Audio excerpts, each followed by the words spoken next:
If you've ever walked through a meadow in July, then you've probably stepped right over one of my favorite medicinal weeds without even noticing it. Today I'm harvesting self-heal flowers to make one of my favorite after sun oils. There's a really nice patch in the woods near my house that I remember from last year, so I'm gonna head up there and see if I can find some. This is self-heal Prunella vulgaris. It has beautiful purple flowers, a square stem because it's in the mint family, and opposite leaves, which is also a mint family characteristic. And the leaves have sparse hairs on them, I think on both sides. The flowers bloom in June and July, and I usually find it growing alongside trails or pathways and in grassy meadow areas. This particular patch that I'm harvesting from is alongside a Forest Service road that's gravelly. If you were wondering if self-heal grows where you are, I did track down this range map of North America, and as you can see, it grows in a lot of places. I'm here in Washington, so it definitely grows where I live. And I also found a range map for Europe, and it actually grows even more places in Europe, basically everywhere in Europe.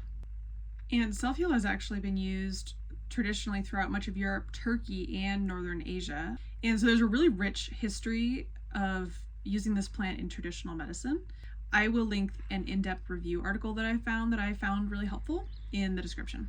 Traditionally, self-heal has been used for sore throats and irritated mouths, and modern research has found compounds with antioxidant, anti-inflammatory, and liver protective activity. Externally, it's one of my favorite plants for minor wounds and sun-irritated skin. It's very cooling. I like to make it into infused oil, like we're going to do a little bit later in this video, or you can soak it in witch hazel and use it as a spray, like an after sun spray. Here in Washington, where I live, self-heal is an introduced species, and it's really common, so I'm quite comfortable harvesting large amounts of these flowers, especially if the patch is large. Like, I didn't actually even make a dent in the patch that I harvested from here. And is also one of those plants that if you harvest flowers, it actually blooms more. And for this video, I actually tracked down, I went harvesting twice, and I actually tracked down where I had harvested a flower, and I noticed these little flowers emerging. So it'll have two flowers where that one that I harvested was.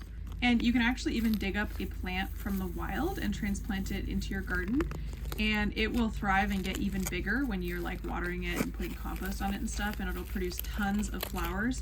You really only need a couple of plants for your yearly self-heal needs. And you can also grow it in a pot.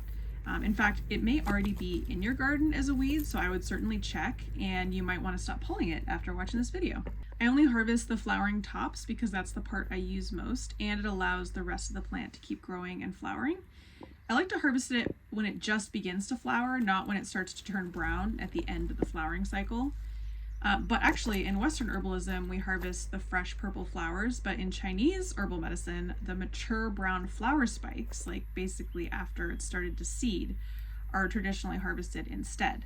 So keep that in mind when you're reading about like the Chinese uses. It's the same species, just different herbal traditions, which is pretty common for there to be slight differences. This time when I was harvesting the flowers, I kept touching the plant and it was cold, and I would think there was a spit bug on it, but then I would look and there wouldn't be a spit bug. And I realized that the plant is actually just cool to the touch, which is interesting because that matches the cooling quality the plant has. I usually dry them when I get home by arranging them into a basket, but if you're gonna make infused witch hazel, then you can just throw the flowers in there fresh. But for tea or making an infused oil, the dried flowers are what I prefer. So it's been a week or two, and the flowers are now nice and dry and crunchy. You can test by crunching them with your hands. And today I'm going to use the alcohol intermediary oil method to make this oil because the alcohol helps pull out compounds that plain oil just doesn't extract as well. So first I grind them into a coarse powder using my herb grinder. And after grinding the flowers, I dampen them with just enough alcohol to moisten them and let them sit overnight.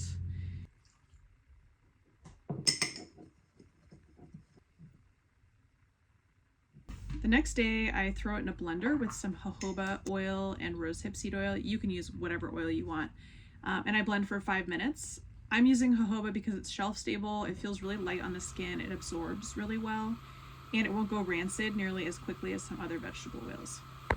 And this next step is an optional step, which I'd like to do. I put it in a hot water bath for a few hours, just on low, and let it sit, and that kind of mimics the traditional oil infusion method, which is more of a just like a heat in oil situation, and that just gets any last constituents that might want that method instead.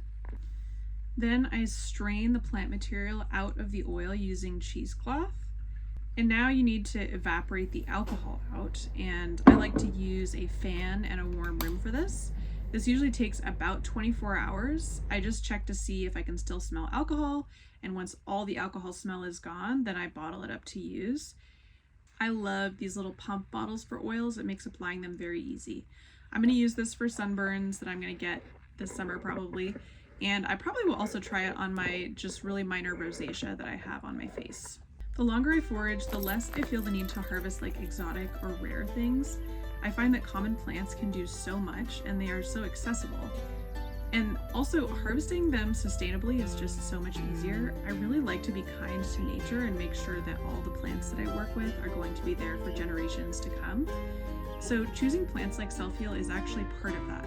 Just harvesting plants that are abundant, that are weedy, that are near your house is definitely like a huge part of my foraging ethos. So I really encourage you to do the same, and I really encourage you to get out and harvest some Self-Heal before the summer's done. A little something that you guys might be super excited about. I am working on a book that's a visual guide to herbal medicine making. And so a lot of these stuff like the alcohol intermediary oil technique will be detailed in there. And that should be coming out in like winter or fall in 2026. So check back on my channel, and if it's already that date and you're watching this video, then it's probably already out.